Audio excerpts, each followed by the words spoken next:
Buenos días, iglesia. ¿Cómo han estado? Bendito sea el Señor porque Él siempre es fiel en todo momento. Amén. Uy, me alegra ver a Rosaurita. Bienvenida, Dios me bendiga. Qué bendición, alabado sea el nombre del Señor. Amén, un aplauso para la hermana. Oh, gracias, Señor, gracias. Para la señora, bienvenida, bendito sea el nombre del Señor.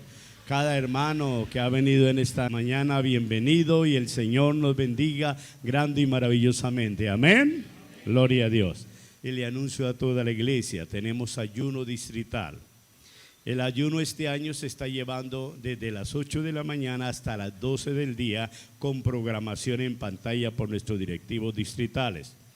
Hay tanta necesidad de estar como iglesia uniéndonos, aunque sea por medio de las redes, pero hermanos, que estemos en un mismo sentir, en un mismo propósito. Y quiero motivar e instar a usted, hermano, hermana, que saque su tiempito, 2 horitas, 3 o la mañana. Entonces, qué bueno, hermano, de que aprovechemos estos tiempos. Anoche cuando Héctor hablaba del señor Zaqueo, que es príncipe, ¿no?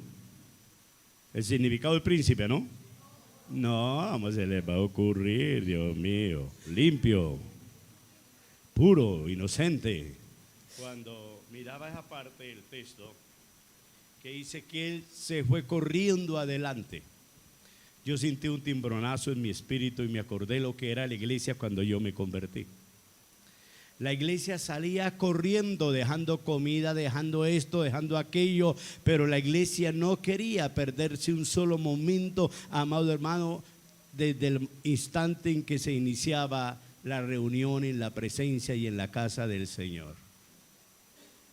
Era hermoso y era testimonio para la población, mi pueblito. Mirar cómo los evangélicos iban acelerados, todos para el culto, que nos vayaban, que no se... Hoy en día sí puedo ir bien, y si no, otro día.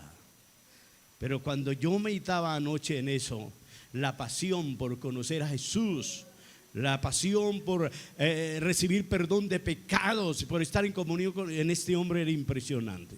Y como les digo, así era la iglesia primitiva. Eso no lo muestra el libro de los Hechos. Y así era la iglesia cuando yo me convertí, hermanos. Hoy en día, qué triste. Primero estoy yo, mi necesidad, mi problema, mi dificultad, mi obstáculo, y después que aparezca el Señor. Tengamos cuidado, iglesia, porque estamos en los tiempos que empiezan la gran dificultad para el cristiano, los grandes obstáculos para heredar el reino de los cielos. Estamos en los tiempos, hermano, en que comienzan los grandes obstáculos para heredar el reino de los cielos. Entonces, como les digo, anoche me tocaba esa, y Zaqueo corrió y se fue delante. Hoy no hay nadie quien corra por estar en la casa del Señor. Cumplimos horarios, cumplimos tiempos, cumplimos costumbres, pero sed y hambre de estar al lado de mi Rey. Sed y hambre de escuchar la palabra de mi Señor. Sed y hambre por ir y adorar a Dios, porque a eso llegaba la iglesia a los templos, a adorar a Dios, a rendirse a Dios. Y era la iglesia la que provocaba y traía la gloria de Dios a su casa. Era la iglesia. Hoy decimos que son los cantores, pero a la luz de la Biblia es la iglesia. La iglesia primitiva, donde quiera que se reunían 2 o 3, traían la gloria de Dios, alabado sea. No, aún en las cárceles, donde fuera. Amén. Queremos dar un saludo de consuelo de toda nuestra alma, de fortaleza a nuestra hermana Mónica y a toda su familia, a nuestro hermano Benjamín, porque la hermana Mónica, como muchos supieron, su madrecita fue llamada por el Señor de esta tierra, y al hermano Benjamín, su padre. Entonces, a nombre de toda la iglesia, como pastor, reciban mi abrazo de fortaleza, de consuelo, y que la presencia del Señor les permita sobreponerse a estos momentos que son tan difíciles. Son tan naturales, son tan reales, pero son muy difíciles, porque es que el ser que parte hace parte de mi ser, del ser de la persona familiar, y por eso es duro. No se llora porque se sea carnal, se llora, amados hermanos, porque hay un sentimiento que afecta, una emoción, porque alguien que hace parte de nuestra vida, tuvimos que decirle: chao bajo tierra. Nosotros como cristianos con la esperanza que si somos fieles y permanecemos en la gracia del Señor, muy pronto estaremos con ellos en la presencia de nuestro amado Rey Dios, que es nuestra esperanza y meta. Entonces, amada hermana, amado hermano, Dios me lo bendiga, Dios me lo fortalezca. Nunca había visto el Salmo 23 como el Señor me permitió verlo el día que la hermana Mónica me comunicaba que la mamá estaba muriendo. Inmediatamente vino el Salmo 23 a mi mente y lo cogí de principio en mi mente, no lo abrí, en mi mente trata de principio a fin, y el Señor me dio un rema tan hermoso, hermano, y es que desde el momento, y ojalá se le grabe hoy, desde el momento que usted creyó y aceptó a Jesús como su Señor, Él se convirtió en su pastor. Ponga cuidado. El momento que usted se convirtió creyendo y aceptando a Jesús como su Señor y Salvador, Él se convirtió como su pastor. Y el Salmo 23 arranca: todo me faltará, amén. Qué mente, ¿no? El Señor es tu pastor. Yo siempre que le digo mi pastor, pero como lo estoy dando a ustedes, el Señor es tu pastor y nada te faltará. Y empieza a mirar, hermano, ¿qué comprende el que el Señor sea nuestro pastor? ¿Y cómo termina el versículo 6?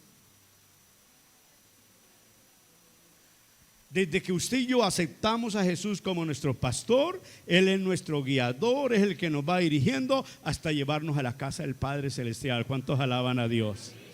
Mira, hermano, qué cosa tan preciosa y tan maravillosa. Ese momento que la hermana me da noticia, Dios me ministra con esa palabra para dársela a ella. ¿Ah? Usted no anda solo en esta tierra, sola, hermana.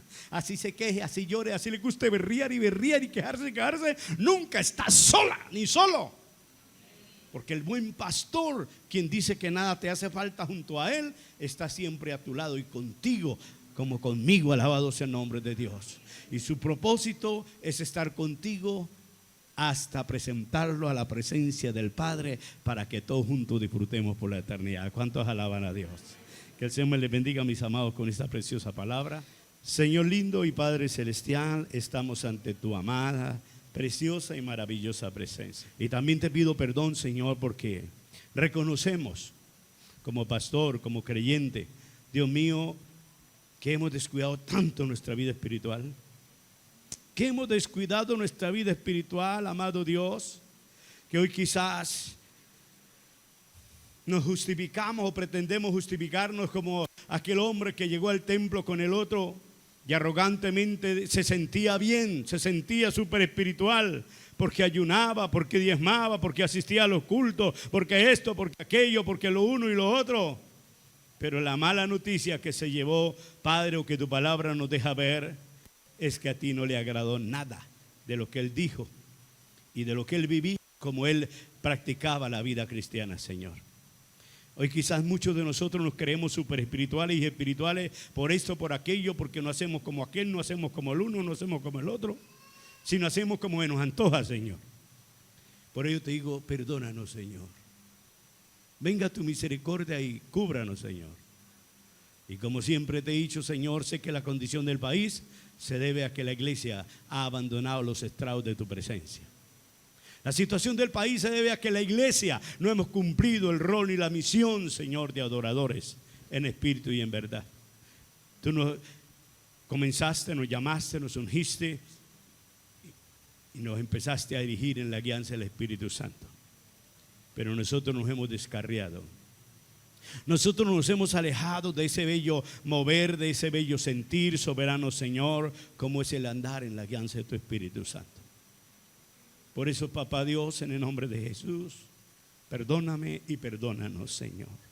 Perdónanos como iglesia. Y no solamente esta congregación de Alares, Señor, sino a toda la iglesia en nuestro país, Señor.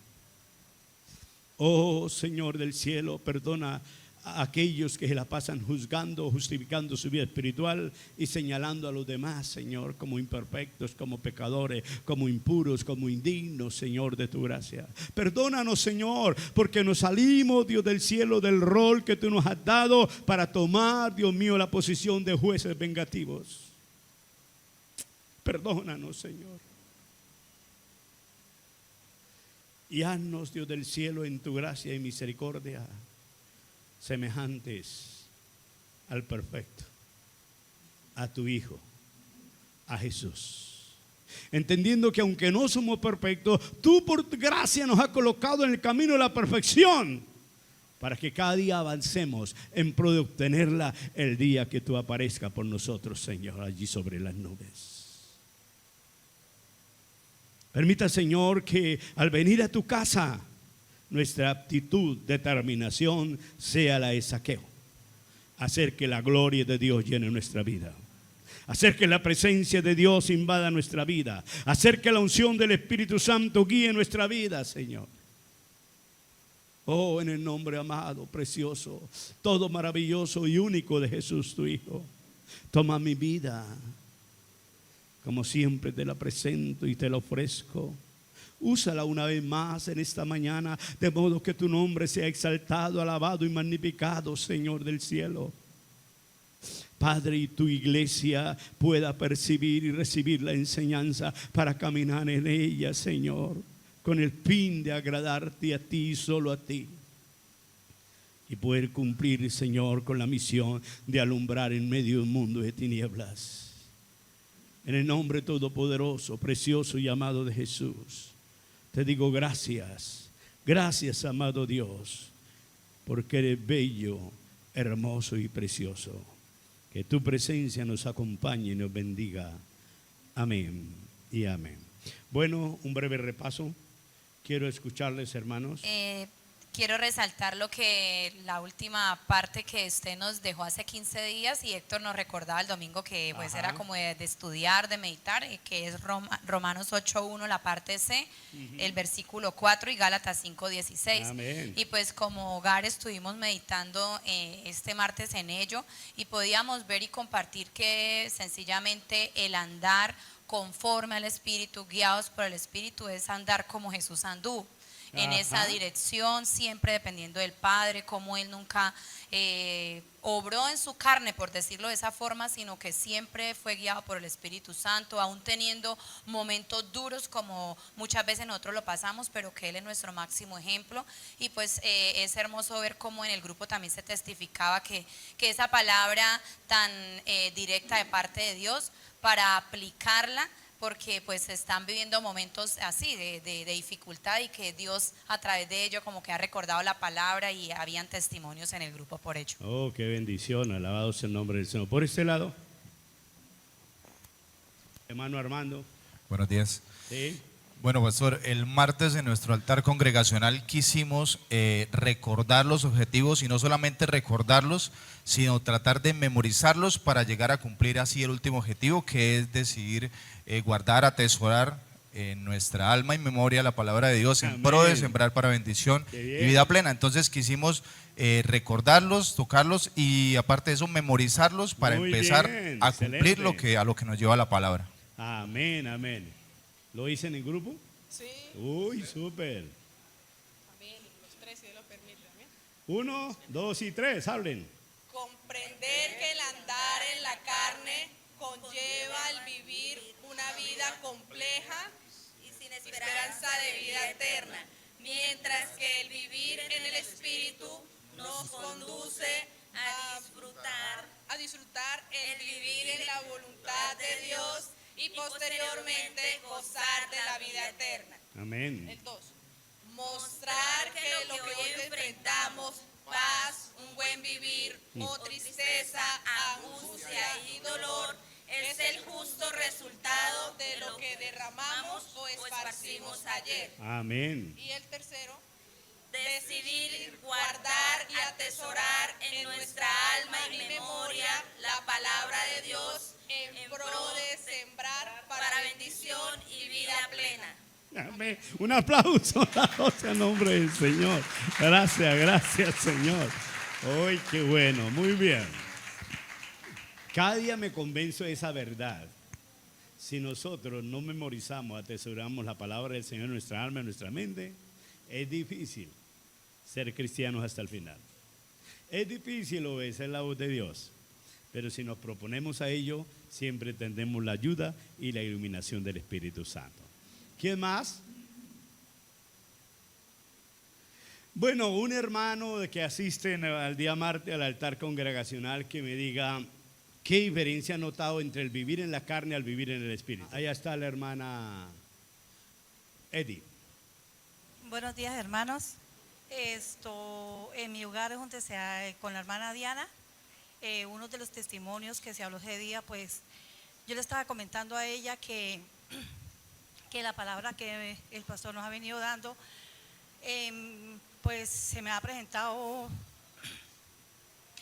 una dificultad en nuestro hogar.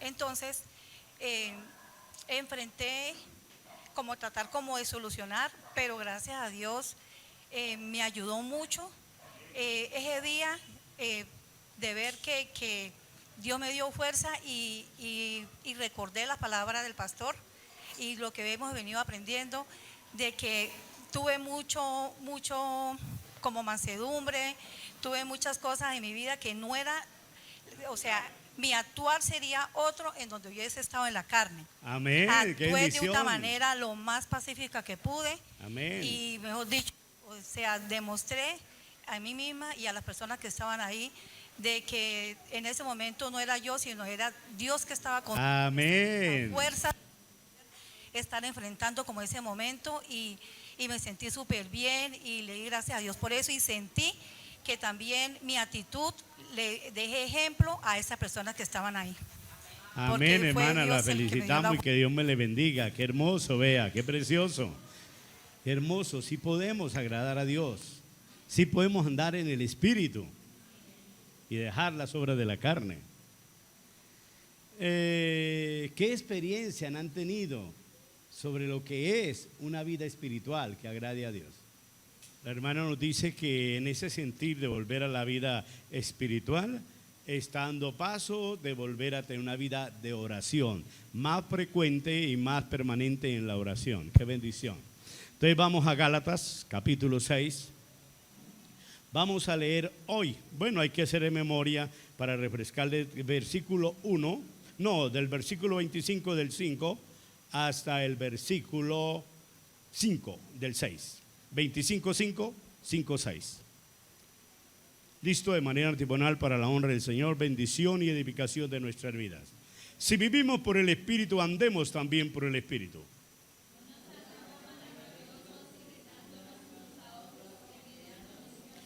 Hermanos, si alguno fuere sorprendido en alguna falta, vosotros que sois espirituales, restaurarle con espíritu de mansedumbre, considerándote a ti mismo, no sea que tú también seas tentado.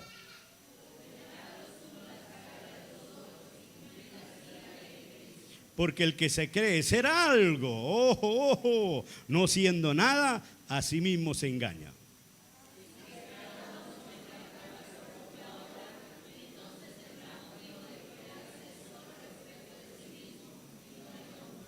Vuélveme a leer ese versículo a la voz de 3 para que lo entiendan bien. 1, 2 y 3.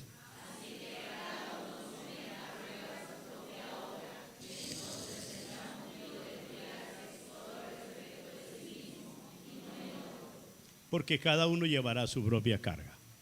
¿Los has llevado a meditar el versículo 4 en lo que dice? Sinceramente, y si no, no me ponga a levantar la mano ni a decir nada. Los ha llevado a meditar, a reflexionar y a cambiar lo que dice el versículo 4. Así que cada uno someta a prueba su propia obra y entonces tendrá motivo de gloriarse, solo respecto de sí mismo y no en otro, porque cada uno llevará su propia carga.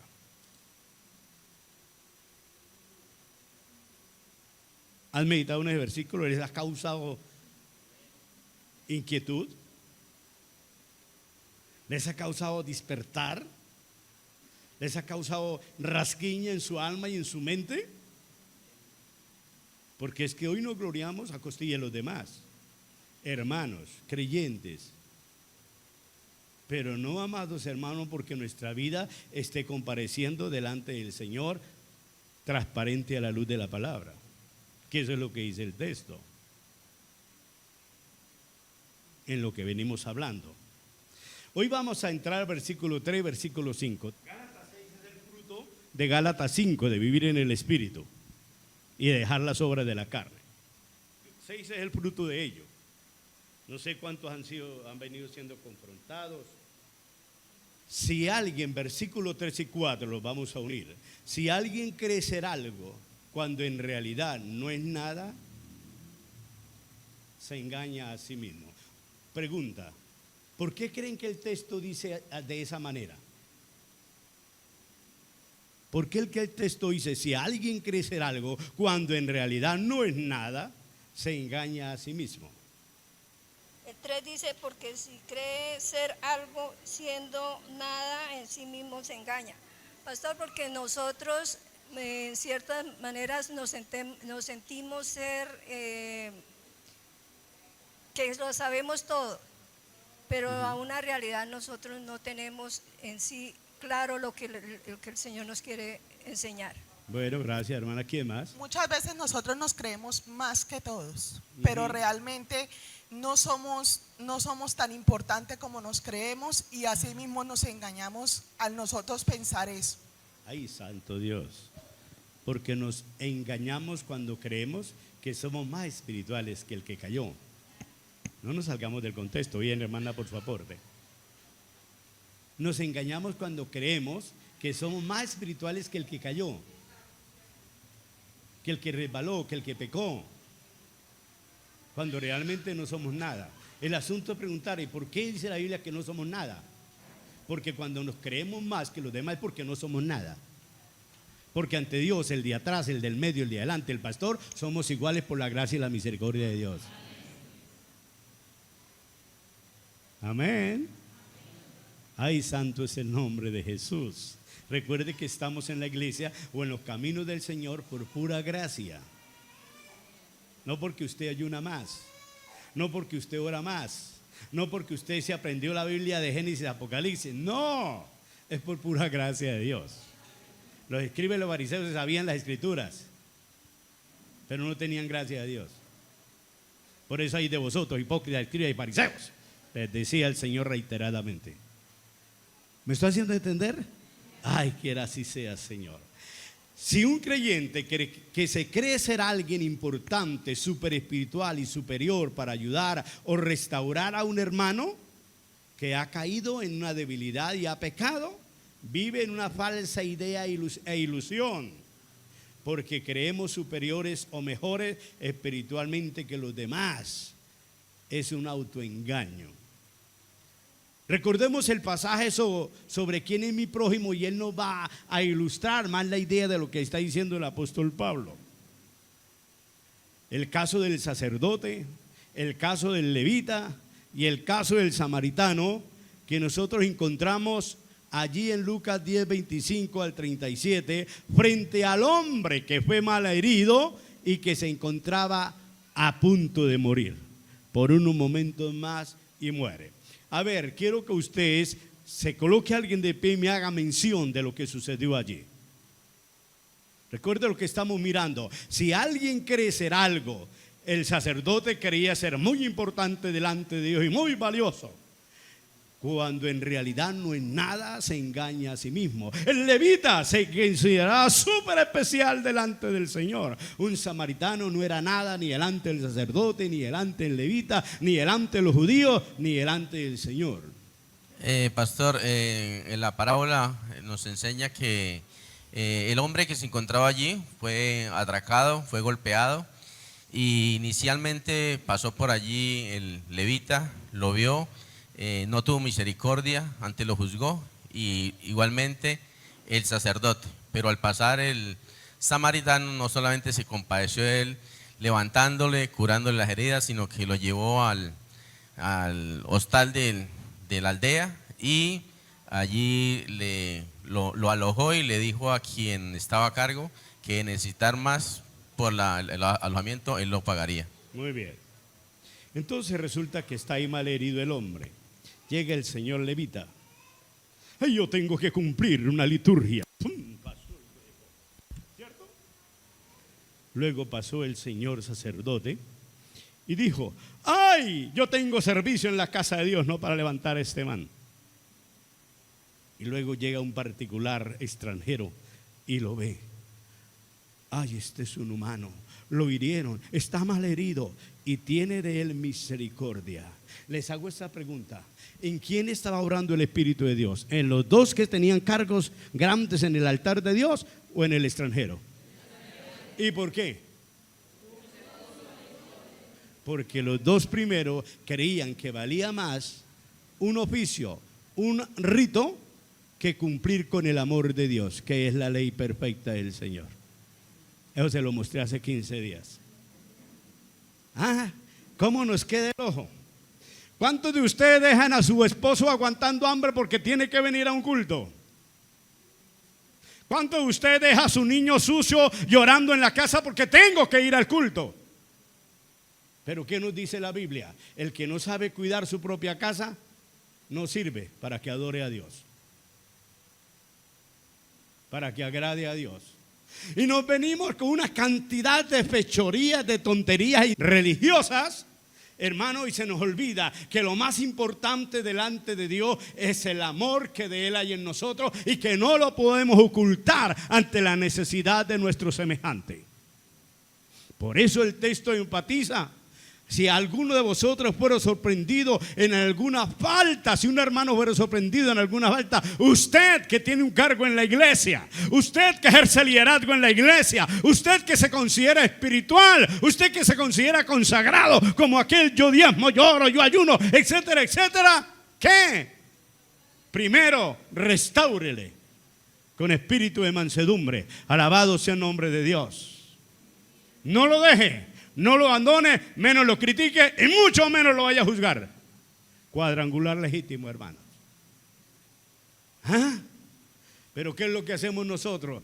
Cumplimos la misión perfecta del sacerdote, cumplimos la misión perfecta del levita y cumplimos la misión perfecta del hermano carnal que nos restaura al hermano caído. Diga conmigo: Señor, tenga misericordia de mí. Amén, que así sea, Señor.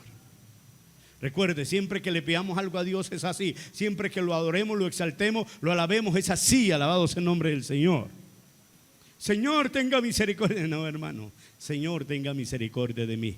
Alabado sea el nombre del Señor. Amén. ¿Qué realidad nos tipifica frente al texto en meditación?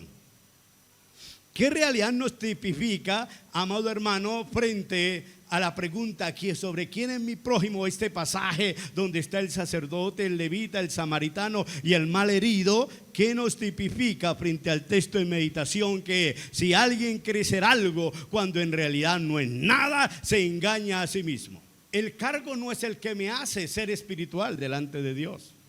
El liderazgo no es el que me hace ser espiritual delante de Dios, hermanos. Amén. Que se puede ser religioso nos tipifica. Se puede ser un creyente orgulloso y con cargo sin ser espiritual. Se puede, amados hermanos, ejercer dones del Espíritu en la iglesia sin ser espiritual. O sea, sin ser una persona que agrade a Dios. Sin ser una persona que anda según el Espíritu. Sin ser una persona que anda en la voluntad de Dios. Oh, santo es el nombre del Señor. Amén. ¿Y saben por qué? Porque el amor al prójimo refleja y demuestra lo que realmente tenemos de y somos en Dios. Es el amor al prójimo el más grande testimonio y la más grande luz ante el mundo inconverso, de poder demostrar lo que usted es y lo que usted tiene de Dios en su vida, amados hermanos. ¿Recuerdan el pasaje frente al juicio final de cabritos y ovejas? Porque tuve hambre y me diste de tragar. Tuve hambre y me mostraste el amor de Dios que había en ti. Tuve sed y me diste de beber. Tuve sed y me enseñaste el amor de Dios que había en ti. Estuve enfermo, me visitaste, me consolaste, me fortaleciste y me demostraste que Dios es misericordioso a través de usted.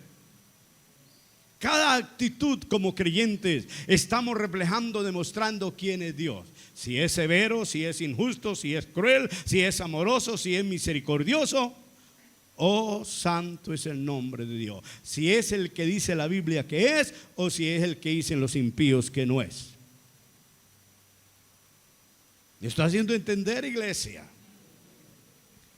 Hermano, nuestra religiosidad, nuestro ritualismo, ni nuestro liderazgo jamás de los jamases identifica de ti o de mí una vida espiritual, una vida consagrada a Dios.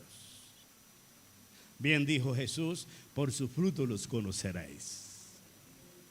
Y al sacerdote se le conoció que no amaba a Dios debido a que no amaba al prójimo, pues el segundo mandamiento es semejante al primero, amar al prójimo como a sí mismo se ama. El levita demostró que no amaba a Dios porque tampoco amaba al prójimo. Pero el samaritano, que no conocía de Dios, demostró que temía a un ser supremo porque acudió a la necesidad de su prójimo. Amén. Él no dijo, por algo los jodieron, por pícaro los jodieron, por venganza los jodieron. No, se despojó de todo lo que tenía, incluyendo su dinero, en pro de auxiliarlo, de ayudarlo a levantarlo y restaurarlo. Lo mismo pasa con el versículo 1 de Gálatas 6. Tenemos que despojarnos de todos nosotros para poder restaurar con espíritu de paciencia, con espíritu de mansedumbre y con espíritu de templanza en el amor a Dios, a aquel que ha caído. Oh, cuántos alaban a Dios. Pero ¿cuál es la tendencia de nosotros? ¿Cuál? A juzgar y a ser jueces. Eso fue por esto y esto, eso fue por aquello y aquello. Y así lo van a tratar a usted delante de la presencia del Señor. Así lo van a tratar a usted delante de la presencia del Señor. Recuerden que estamos hablando el tema, la siembra y la cosecha. Yo creí que ya había producido esta palabra mucho cambio en su mentalidad de creyente, en su accionar de creyente. Yo que estaba convencido de ello. Yo estaba convencido de ello. Yo le decía a Raquelita, mi amada, cuando nosotros andamos guiados por el Espíritu nos da discernimiento respecto a las situaciones de ciertas personas. Y entonces nosotros no es que, ay, pero es que yo, no, es lo que el Espíritu me dice que debo hacer, que debo proceder de tal manera. Porque yo estoy siendo guiado con el Espíritu, no con sentimientos humanos, ni razonamientos humanos, sino con lo que dice el Espíritu, el cual no hace nada indebido ni nada imperfecto. ¿Cuántos alaban al Señor? Él todo lo hace correcto.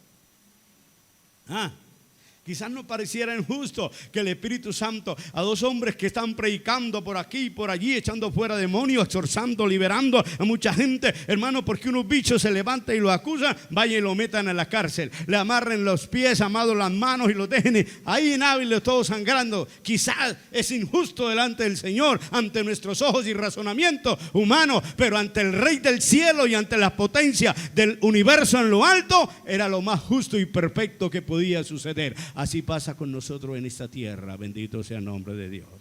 Pero toda la vida como creyente queremos ser más misericordiosos que Dios, más justos que Dios, más perfectos que Dios, más amorosos que Dios, y no hacemos sino tirarle perlas a los cerdos y a los cerdos y a los cerdos, en vez de tirar la palabra a aquellos que andan en pecado y en condenación y que necesitan ser libres de ello. Oh, santo es el nombre de Dios.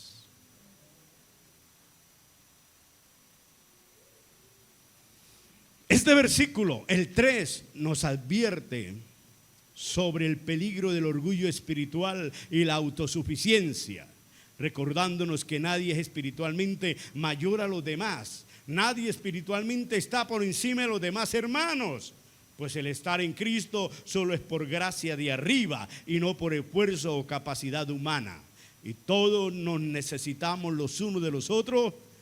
Recordemos el proverbio popular que dice: hoy por mí y mañana por ti. ¿Sí lo saben? Lo escuchamos cada nada. Cuando alguien está poniendo la tama: ay, amigo, es que me pasó esto, me sacaron las tripas. Hoy por mí y mañana por mí. Ay, señoras, señores, que tengo a mi mamá agonizando en el hospital. Hoy por mí y mañana por ti. ¿Cierto que es así? Yo siempre he dicho, todo proverbio, todo refrán, vulgarmente hablando, tiene una enseñanza positiva, tiene una verdad. Y esta es una verdad que tiene que ver con la siembra y la cosecha. Si hoy yo tiendo la mano al necesitado, estoy sembrando para que mañana me la atiendan a mí. Alabado sea el nombre de Dios. Pero si hoy yo cierro la mano ante el necesitado, estoy haciendo que a mí me cierren la mano mañana cuando yo esté jodido, perdónenme la expresión. Perfecto es el Señor. Y en nuestra mente humana no puede ser así. ¿Es acaso estoy obligado a darle al que necesita? No estás obligado, pero es tu deber como cristiano. Es mi deber como fiel cristiano y como persona espiritual. Dios no me manda a mirar que ese man fue esto, que esa man fue aquella, si no a nadie podíamos recibir en la congregación. Póngale eso. Dios no me manda a decir, no, mire que ese patuleco que está allá, ese man fue esto, aquí así con la mujer y aquí así, No, si no a nadie podíamos recibir en la congregación. Aquí hay fornicarios, adúlteros, patulecos, torcidos de mente, etc. No, asesinos, mujeriegos. Pero el amor de Dios cubrió tu falta y cubrió mi falta. Hemos recibido de misericordia, estamos comprometidos a dar de misericordia. Pero hemos convertido a misericordia en términos de juzgar a los demás y no de usar de misericordia. Dígame, viejita.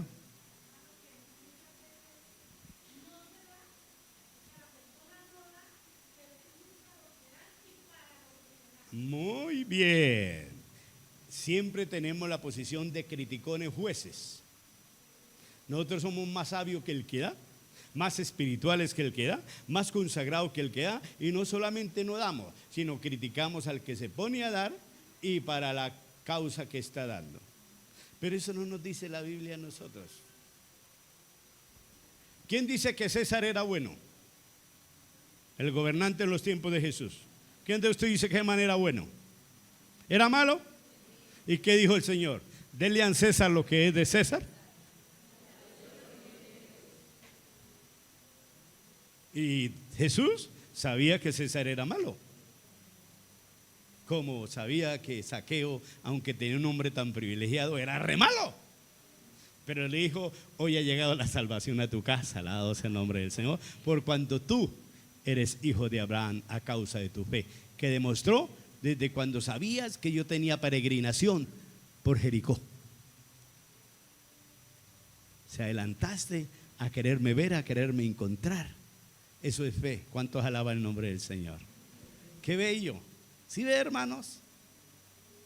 Si no das, nunca suelte tu jeta para mal.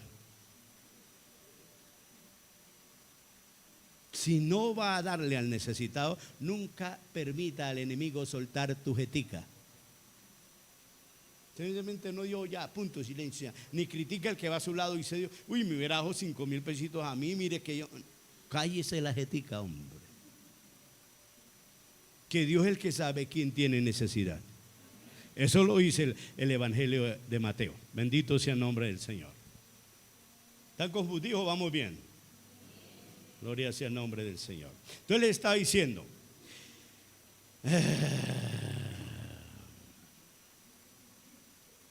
que este versículo nos permite recordar el proverbio popular, hoy por mí, mañana por ti. Este proverbio expresa la idea de reciprocidad y solidaridad humana y muestra la ley de la siembra y la cosecha. Su significado real es que la ayuda o el favor que se ofrece y da hoy a otra persona será retribuido o recompensado en el futuro. Bendito sea el nombre de Dios. Amén. Será retribuido o recompensado en el futuro. Que día estaba acompañando a mi hermano, el que vino a una cita médica. Y pónganle que aparece ahí una señora con 3 muletas, yo no sé cómo las utilizaría.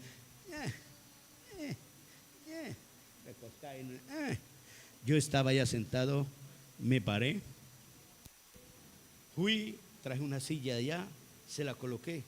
Señora, siente, le cogí las muletas. Echó una manita derecha sobre mi hombro.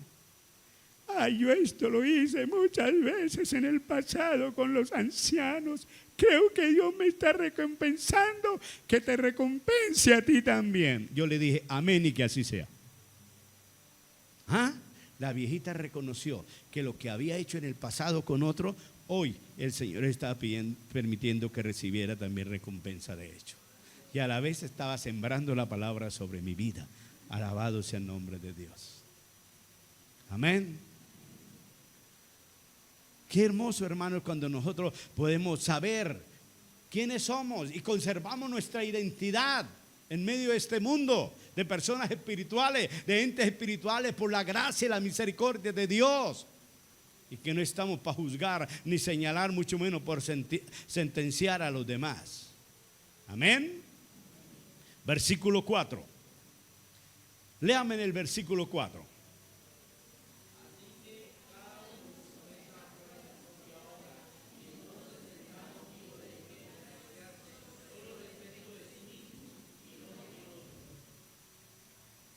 Así que cada uno someta a prueba su propia obra. Es la única forma que usted y yo tenemos derecho, tenemos la libertad de regocijarnos en el Señor y no a costilla del que cae, no a costilla del que resbala. Ay, santo es el nombre de Jesús. Qué hermosa es la palabra de Dios, amén. En este texto somos instados. ¿Recuerdan lo que dice 2 Timoteo 3, 16 y 17?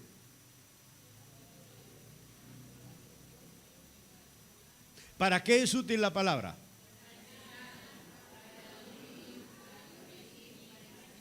A fin.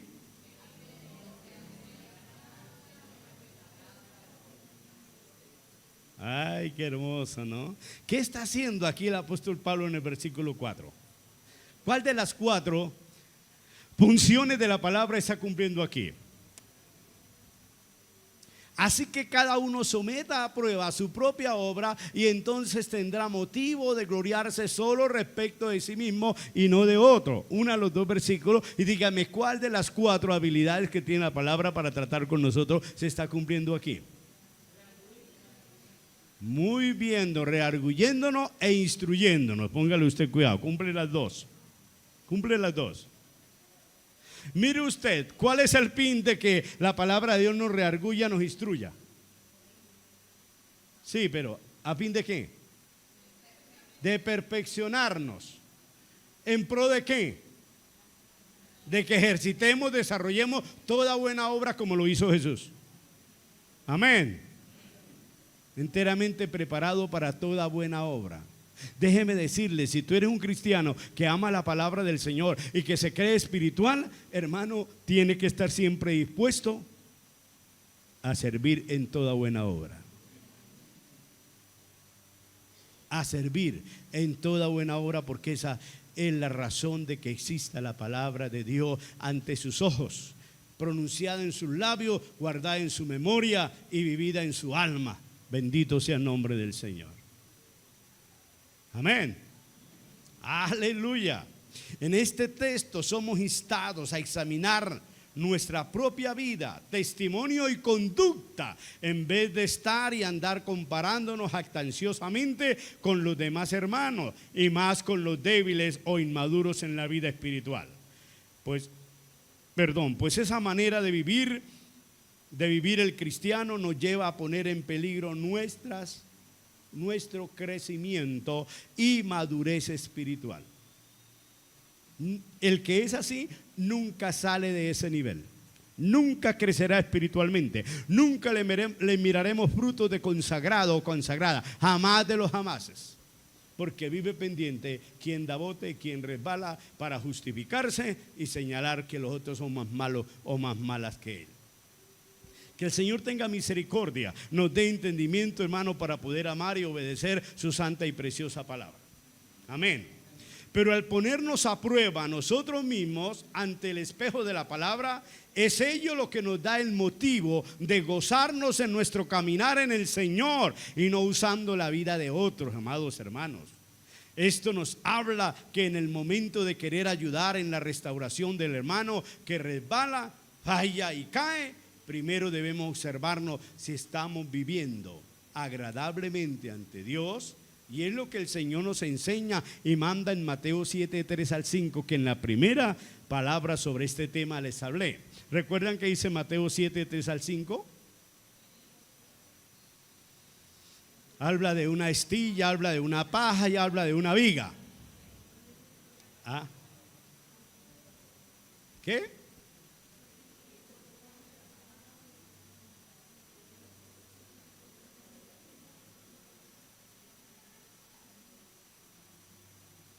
Nosotros no podemos deleitarnos, ni gozarnos, ni regocijarnos en el Señor usando la vida del otro o valiéndonos de la debilidad del otro, de la otra. Eso es autoengaño y es abominación delante del Señor. ¿Sabe que eso es lo que Jesús critica, lo escriben los fariseos en Mateo 23? Hay de vosotros, escribas hipócritas fariseos, porque atáis cargas pesadas y las colocáis sobre los hombros de los hombres, pero ustedes ni con un dedito lo pueden mover, lo pueden cargar. Terrible, hermano. Vean ustedes cómo la Biblia se interpreta a sí misma. Y no necesitamos de comentaristas, necesitamos de estar en conexión con el Señor de la Biblia, alabado sea el nombre del Señor. Porque como comentarista podemos fallar. Porque puedo escribir lo que me viene a la mente, lo que yo creo, lo que yo considero, lo que mi experiencia me dice, pero no lo que el Espíritu del Señor está diciendo. Amén, iglesia. Oh, maravilloso es el Señor. Entonces allí nos habla de paja, astilla versus viga. Es imposible, hermano, pretender restaurar con espíritu de amor, mansedumbre, paciencia y templanza cuando se anda mal espiritualmente delante del Señor, ya que nuestra mala e indebida conducta representada por una viga, algo enorme, nos impide ver la pequeña debilidad, la pajita o la astilla en que cayó el hermano o la hermana. Nos impide considerar la situación, considerar con compasión, con misericordia la situación del hermano. Por eso el texto enfatiza 6:1, vosotros que sois espirituales. Ese vosotros que sois espirituales, ¿qué quiere decir? Antes de pretender ayudarlo, autoexamíneme. Vaya delante del Señor, ¿cómo estoy yo en mi vida espiritual? ¿Cómo ando yo? Y si puedo más en la área en que él cayó o ella cayó. Amén, iglesia. La bigota que hay en nosotros, si no estamos bien delante del Señor, nos hace imposible ayudar al que una pajita le permitió tropezar y caer. ¿Estamos de acuerdo? Que el Señor nos ayude a comprender esta verdad, hermano, y a llevarla a la práctica. Bendito sea el nombre del Señor. Amén.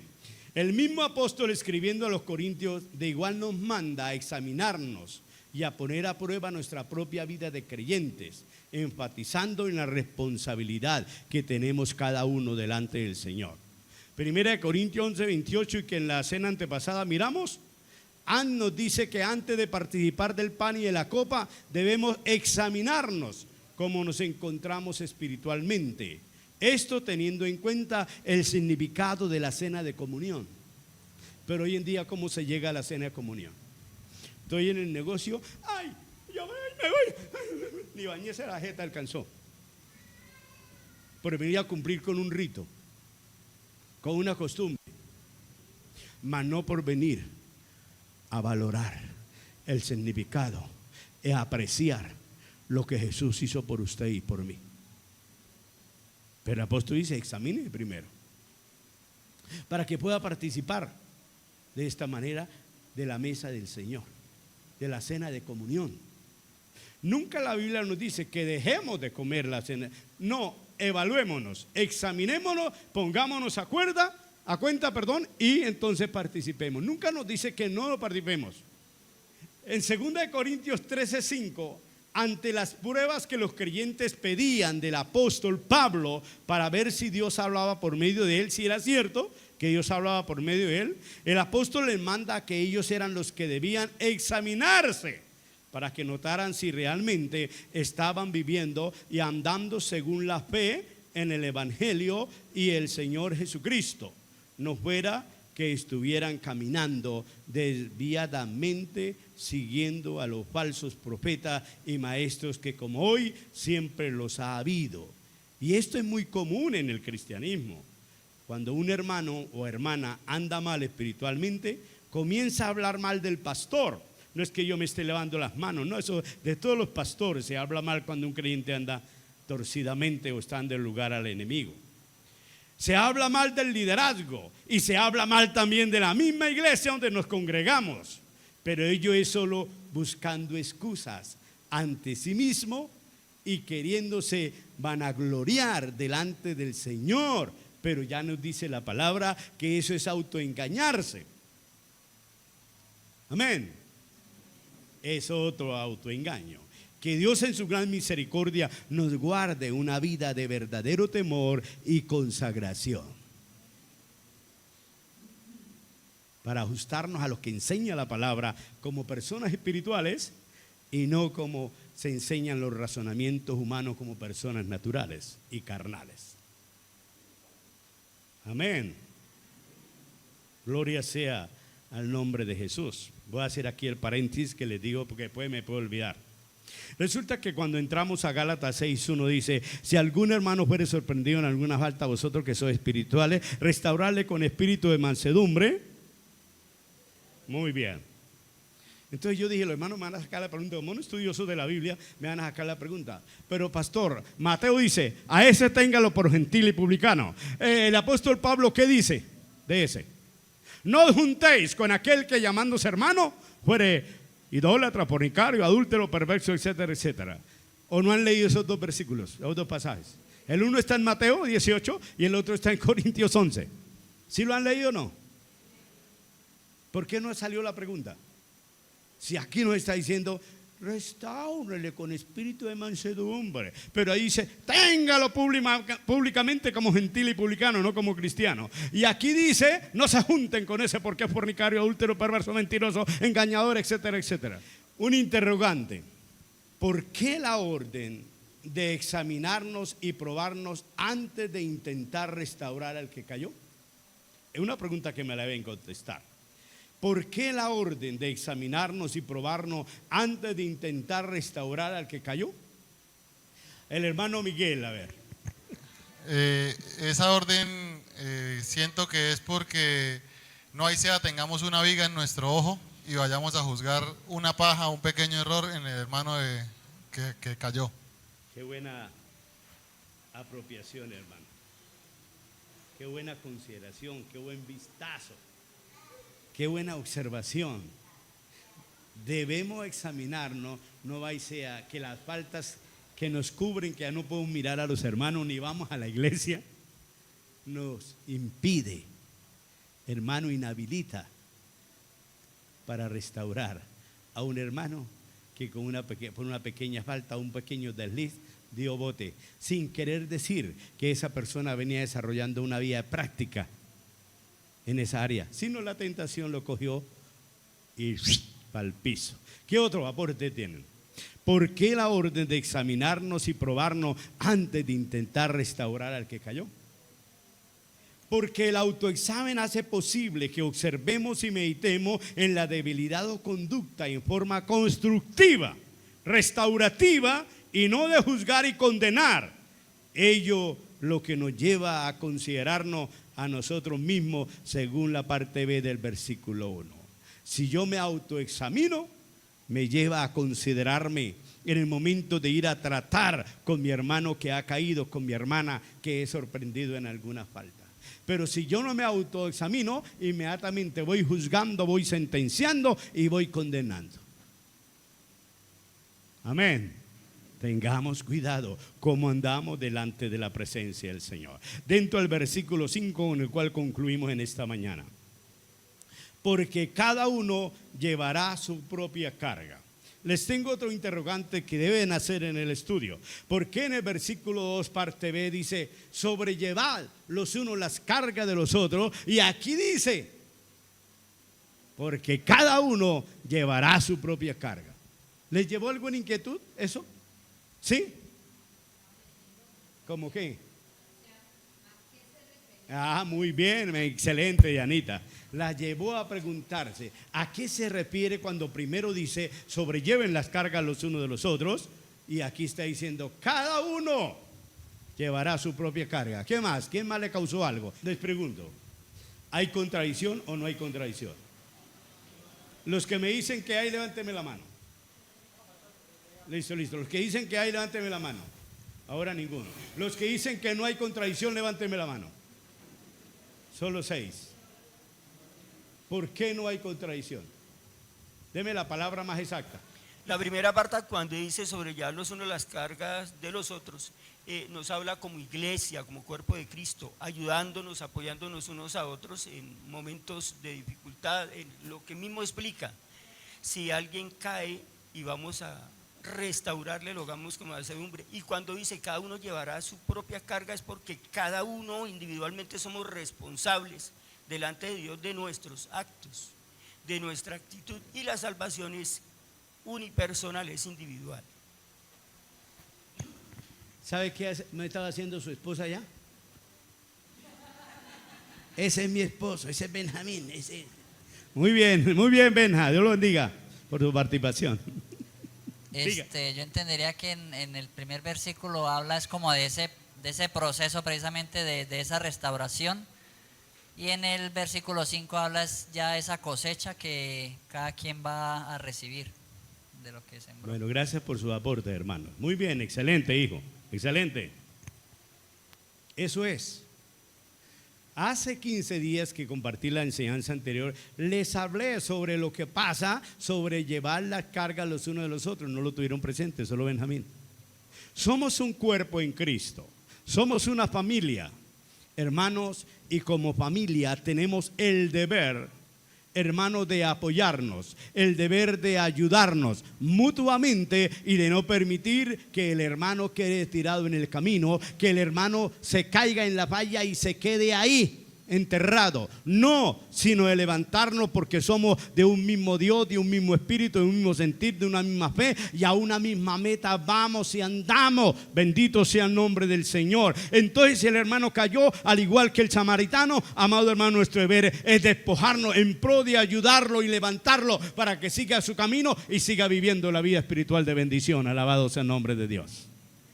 Pero cada uno llevará su propia carga. Hay que coger el versículo 3 y el versículo 4 para poderle dar la exacta interpretación al 5. Entonces, ¿qué nos dice el 3 que hace un momento lo miramos? El que se cree ser algo sin serlo, se autoengaña a sí mismo. Entonces, cada uno someta a prueba su propia vida. ¿Para qué? De esta manera tenga como gloriarse de sí mismo y no de otro, porque cada cual llevará, o cada uno llevará su propia responsabilidad.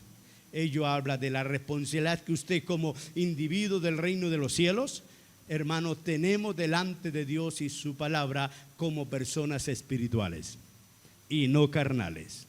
Si vivimos en la carne, seremos juzgados carnalmente con juicio de condenación. Pero si andamos en el Espíritu, seremos premiados con recompensa de gloria y vida eterna. Alabado sea el nombre de Dios. La Biblia nunca se contradice. Esa era la respuesta que yo quería, una sola frase. Hay una aparente contradicción, los que me dijeron que no, porque la Biblia nunca se contradice. Esa es la respuesta. Pero excelente, Benjamín, esa es la respuesta apropiada al texto. Porque es que cada uno de nosotros, no porque yo ayude a mi hermano, ya hice, no Señor. Ni porque yo levanté al hermano, ya el hermano va a comparecer, no Señor.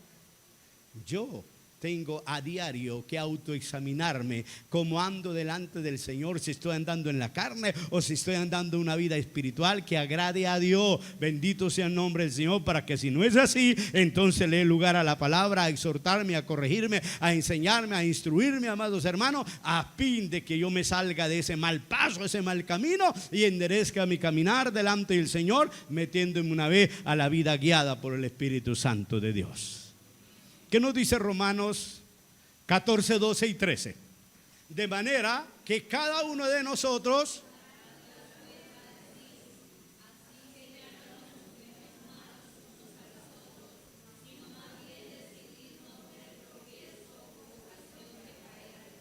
es palabra de Dios, alabado sea el nombre del Señor. Usted y yo vamos a compadecer individualmente ante la presencia del juez supremo.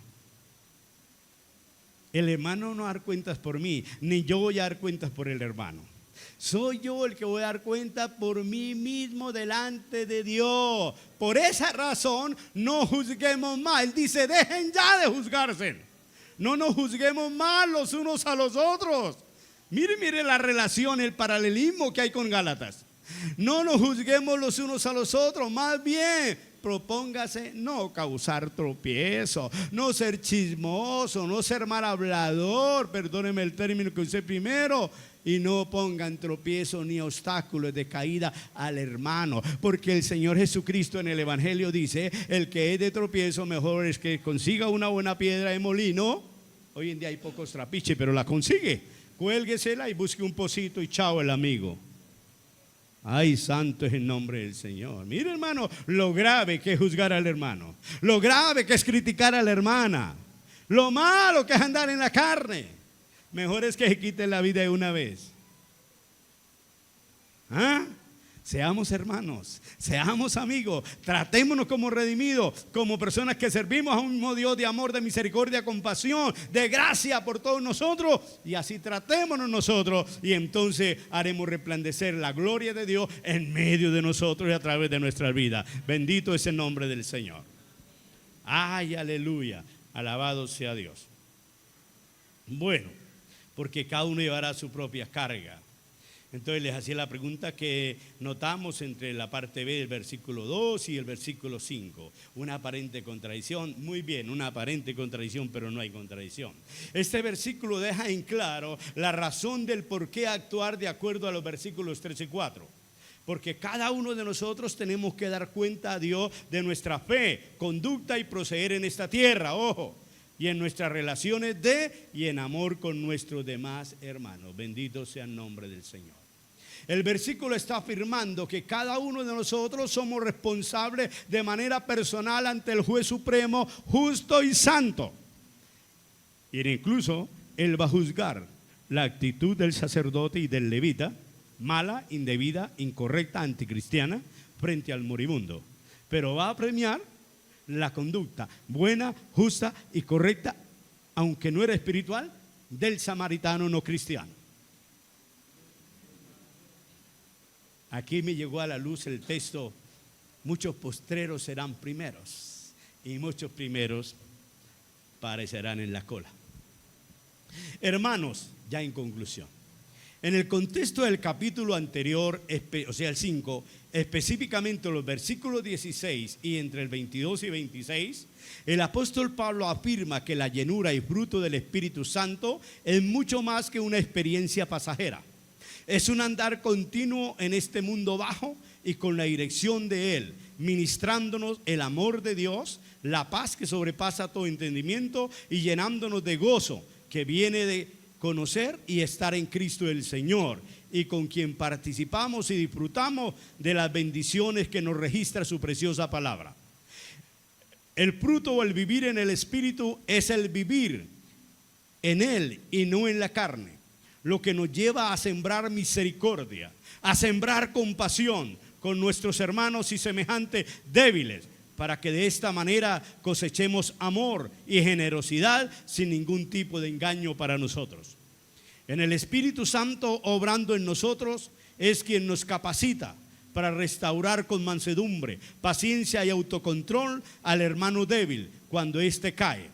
Él nos mueve y fortalece para sobrellevar las cargas pesadas y fuertes que debilitan a los miembros de la familia de Dios. La llenura del Espíritu Santo nos hace generosos y cooperativos con la causa del Señor en todo momento y ante toda circunstancia. Por ello, en esta mañana, demos lugar a que Él nos llene, nos unja en pro de caminar en su guianza para la honra, alabanza y testimonio de aquel que nos llamó y limpió para hacernos sus discípulos e higos en pro que llevemos cosecha espiritual en abundancia. Porque es sin Él y sin el Espíritu que seremos infructíferos, secos, condenatorios, señaladores, burladores, acusadores ante y sobre los demás. Pero con Él y en Él siempre tendemos una mano de misericordia. Con Él y en Él siempre tendemos una palabra de consuelo, una palabra de aliento, una palabra de fortaleza. Con Él y en Él siempre tendremos salud para bendecir a nuestros hermanos débiles que caen. Le invito a inclinar su cabeza y hablar con Dios personalmente respecto a la palabra y a lo que ella está orando a través del Espíritu Santo en cada una de nuestras vidas.